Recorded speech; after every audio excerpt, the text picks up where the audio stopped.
Okay, so today's video is pretty much going to be a video, a vlog video for the subscribers, just to kind of update things and me chatting. I know people like to just get inside information occasionally about what's going on with us. So I don't know, maybe 3 or 4 days ago we finally started up the wood stove. It got down to 31 degrees at one morning, so we started up.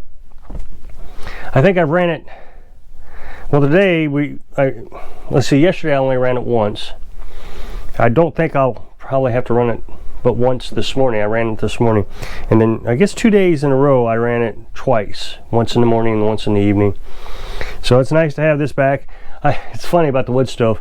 I enjoy the wood stove for about the first half of the winter, maybe a little longer, and then as spring is starting to approach, I get so fed up with it, I'm just tired of it.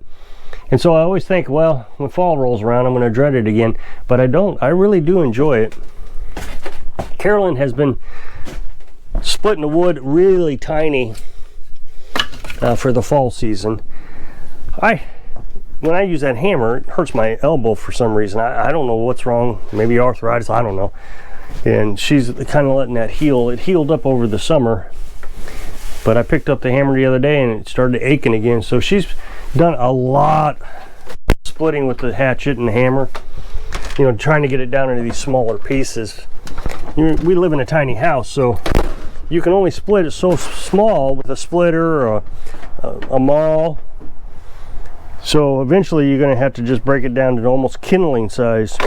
But you can see she's got a bunch over here to this. What's inside, she's got some underneath the bed. So she's done quite a bit. And this will probably get us probably through November, what she's gotten done. And the thing is she just keeps doing more and more every day to keep up with what we're using. And like yesterday, she spent half the day out here just splitting it. And I know everybody thinks that's terrible. I shouldn't make her do that. I don't make her do it. I would do it. Even with the injured elbow, I will do it. But there's just things that she likes to do. And so I let her do them until she's tired of doing them. And then I can do it for a while, and that's just, you know, we work back and forth. Right now she seems to be energetic with it. And besides that, it's good exercise. So obviously the lawnmower season is over. I mean, we haven't had rain here. What's so funny is in the springtime, every rain we had, which is probably every other day, it was a flooding event. I mean, it just flooded. The well was constantly discolored. We went down to the conservation area, flooded out. Everything, it was just constantly flooded. Could hardly mow. The yard was constantly soaking. It was so bad this last year that the chicken coop flooded. It was terrible. And so the ditch overflows, run straight into the well. Well, then it just stopped raining, and it hasn't rained since. Usually this time of year it rains frequently, but it hasn't rained. So anyway, mowing season's over and everything's so dusty. But as you know now that we have 2 mowers for sale. We got the beast, the monster, the behemoth. I've called it several things in videos. Everybody likes the names of it. And I'm telling you, it's not going to take much convincing for me to decide to keep that one. It is a fine running machine. It's huge. I just don't know if I have a use for it. I barely use the one I got. You know, I bought a brand new John Deere 4 years ago, and it's only got 60 hours on it. I mean, it's hardly ever used. What I try to do, because of gas mileage, is I wait 3-4 weeks before I cut grass, and then I just go real slow. So instead of running it for an hour every week, I run it for an hour and a half, maybe 2 every month, because you got to slow down because the grass is taller. I know some people disagree with that philosophy, but to me the gas prices are just too high. So I really like to keep this one. Carolyn is on the fence about it. She may be more apt to keep it than I am, but I just can't get over the price tag on this. This is it's going to bring in a lot of money. It's a good running machine. And then we got this one. This one had a lot of issues with it, and we finally got it all fixed up and running, and I cut some grass with it. It's not a bad running machine. It's just not as good as that one.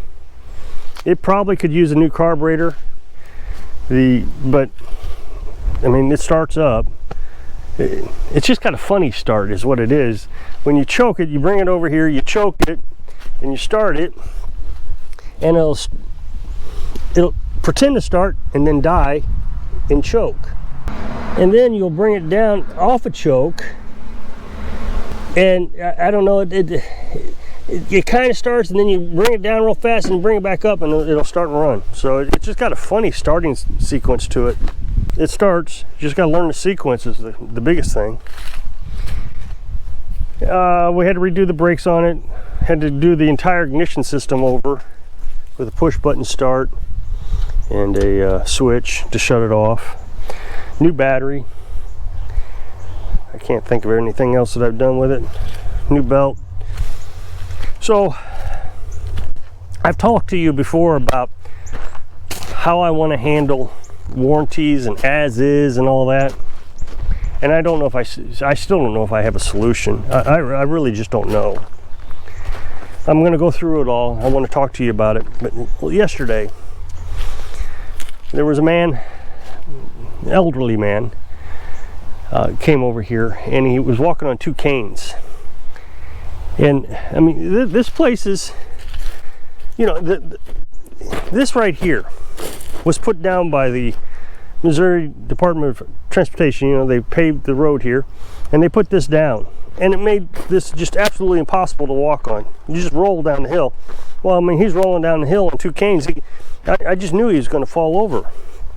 So I was concerned about his safety being on the property, but then he started looking at these lawnmowers. And if I was a regular guy who had a lawnmower and I put it on Facebook Marketplace and I sold it, it would be as is. And if he got on the lawnmower and hurt himself on it, that really is on him. You know, I just sold an old lawnmower I had. But I worry that there's a liability because I have a business card. That's all it is. You know, I run this hobby, small engine repair hobby business is what I got. And I worry that there's a liability. I've looked at all the laws I can find, and as long as I list it as is, there's no liability, so that's fine. But then you got to worry about reputation. And people in the comment section have come up with some great ideas. I just don't know if it's going to make any difference. You know, one guy said that, you know, you got to stick to your guns. And Carolyn agrees with this one quite a bit. I agree with it, actually. I don't want to say I don't agree with it. That if I start going around and repairing all the lawnmowers I sell, that everybody is going to have that expectation. That if they buy a lawnmower or I repair a lawnmower, I mean, think about this. Lawnmower doesn't start. So you start, you change the carburetor, it runs great. You give it back to them, and they break a belt. So then they come back and say, hey, the belt's broke, I want you to replace it. Under warranty, because you changed the carburetor. I mean, the two things are completely unrelated. You brought it over to get the carburetor fixed. You broke the belt. That's completely different. But I do think that that's what could happen. Same with some of the commenters. So it really leaves me in a dilemma of what to do. So one person said, develop a checklist to sell these lawnmowers. And it's not a terrible idea. You go through it. Here's the thing. A belt. A belt has a life expectancy. A mower blade has a life expectancy. Tires. Let's just say tires have a life expectancy. Oil has a life expectancy. So you buy this old lawnmower and you flip it. Now, am I supposed to replace everything on there that has a life expectancy? New blades, new belts? And in my mind, the answer is no. A belt, let's say, has 5 years life expectancy. You look at it and you say, okay, it's been on there for 2 years. And so do you change the belt? Well, no, it's still got 2 years. You're not selling a brand new lawnmower, so why should they get a brand new belt? Brand new tires, oil change, for example. I get some of these lawnmowers, I don't change the oil because the oil looks fairly fresh. I have this little chart. You can smear a little oil on a piece of paper, and you hold it up to this chart, and you can see how many hours are on that oil. Given the air filter was on it and all, you know, certain criteria, and you can say, well, even if the air filter wasn't on it, let's just say it wasn't on it, and it matches up to oil is 25 hours old. Okay, so that means there's another 25 hours on that oil. Do I really want to change the oil? The oil is pretty expensive. You got the oil filter and the oil, so you know you're up to probably $5 for the oil. You know, well, probably more than that. I think if you go to Dollar General and pick up like a quart of oil for that, it's, you know, $5. And these with oil filters is a quart and a half, so you're probably up to $7.50 in oil. Then you got the oil filter, so there's another $10. So by the time you're all done, it's $17 for a lawnmower that you're just making pennies on as it is. Now I say pennies, but you're not making a lot. So you make judgment calls when you're doing it. So he suggested a checklist, and I really like this idea. Come up with a checklist, and you both go through it, and you say, okay, belts. The guy looks at the belt and says, yeah, they're kind of worn. You write it down, worn. And oil, it's going to need change soon. You write it down. Oil needs change soon. And when you get through the checklist, and he still buys it, he knows what he has looked at and said, okay, I've agreed to this. I just don't know if that's good business practice. You know, Carolyn just said, well, tell him the belt is, you know, you don't have to have a checklist, just tell him the belt is worn. Hey, nice lawnmower you got there. What do you want for it? You tell him the price, and then you go through the whole thing. Well, I'm not going to spend that much money. I got to do all these things to it. So you got to educate them on the top of it. Well, you got to educate them. Well, the belt's still got, you know, 20 hours left. You know, whatever. I don't know if that's worth it. So the checklist is the same thing. They get through going through the checklist. I don't understand why I'm being held to a higher standard by people who buy lawnmowers from me. Now, Carolyn's even said it would be nice if we could take these lawnmowers someplace else and put it on their property, completely unrelated to us, sell it on their property. And that way there's no connection between the business, the hobby business, and the selling of the lawnmowers. They're skitty. She wants inside. We have to let her inside.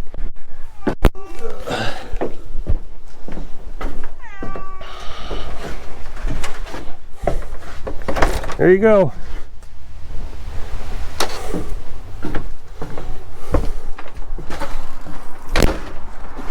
Really a smart cat.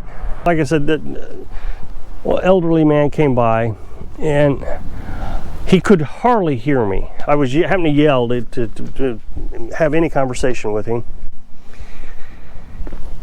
And I just drained the gas out of both lawnmowers because I figured, well, this is in the season, nobody's going to stop by to buy them. So I had to go get gas, and he's stumbling around. And then he starts up the engine. You know, he wants me to start the engine up. And I start it up, and then he reaches down and grabs the chute right here and lifts it up. Well, what are you thinking? I just don't understand why people would do that. That's like pointing the end of a barrel of a gun into your face and looking down the barrel. You just don't do that.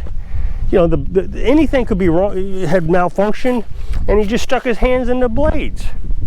So I really tried to avoid selling that to either one of them to him. I didn't want the liability or the implied liability or any of that. I didn't want any of it. I know that's terrible, but his family should get involved and say, hey, you can't be on a lawnmower. I don't know. I am considering the checklist. I like that idea. On the other hand, I've considered not selling it to members of this area. You know, put it on Facebook Marketplace. There's two big cities, not big cities, I mean, they're towns of substantial size. About 20 miles that direction, another one 20 miles that direction. And just let people come and buy them from there. That way they don't have any concept that I'm have a hobby business around here, and you know, the two doesn't conflict with each other, because I don't want to sell these with any implied warranty with it. I just don't think it's my responsibility. But I got to figure out a way to get around that. Yeah, I know I set them here on the road. I just think there might be a risk to that. So I might just pull them off, sell them on Marketplace. I remember I bought a used lawnmower not that long ago. Well, a few years ago. It's probably been 10 years ago now. I bought a used lawnmower from a guy in St. Louis, or near St. Louis County. And it ran for a bit, and then the engine blew up. So I bought a new engine. It was $700 for the new engine. And not once did I think, that guy ripped me off. It was a used mower. I knew what I was getting into. And the thing is even with the new engine, it was still cheaper than a new mower. So it was worth it to me. Let's say I spent, I don't know, I probably spent $1,200 with the new engine and the mower. You know, it's more than you want to spend for a lawnmower. Oh, she can't make up her mind. Carolyn just had to let her out. She thought I was going to go in with her. That's what she thought. So, but it was still on me. I don't begrudge that guy at all. So if you'll click this up next box, it'll take you to a video where I was working on that mower. So I hope I can inspire you to buy it as is, so you live your dreams. Thanks for watching.